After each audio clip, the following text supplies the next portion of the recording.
কারো মৃত্যুটা খারাপ কিনা বা মন্দ মৃত্যু বা মন্দ বিদায় কিনা সেটা আমরা শুরুতে শুনবো। সেক্ষেত্রে আমরা যদি কোরআন সুন্নাহর দিকে তাকাই তাহলে দেখব যে কোরআন সুন্নাহ আমাদেরকে জানিয়েছে কেউ যদি আত্মহত্যা করে মৃত্যুবরণ করে তাহলে এটা আমরা বলতে পারি যে এটা একটা খারাপ মৃত্যু ছিল। কারণ আল্লাহ রাসূল সাল্লাল্লাহু আলাইহি ওয়াসাল্লাম ইরশাদ করেছেন, সহিহ বুখারীতে এসেছে, মান কাতালা নাফসাহু বিশাইইন উযযিবা বিহি ইয়াওমাল কিয়ামাহ।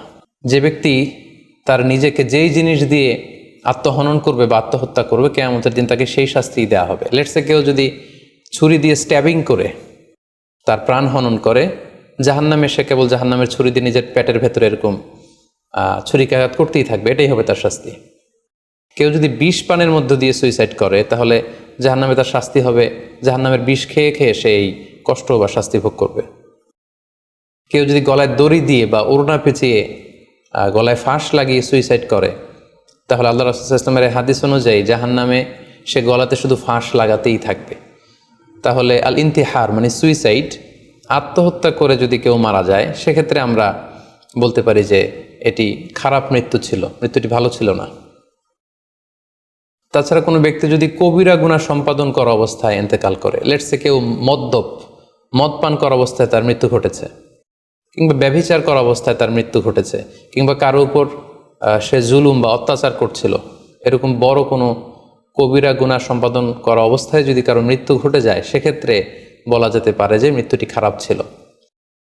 পাশাপাশি বাবা মা যদি কোনো ভ্যালিড কারণে সন্তানের অন্যায়ের কারণে সন্তানের প্রতি রেগে থাকেন এবং ওই অবস্থায় যদি সন্তানের মৃত্যু ঘটে তাহলে এটি একটি খারাপ মৃত্যু ছিল বলে ধারণা করা যেতে পারে।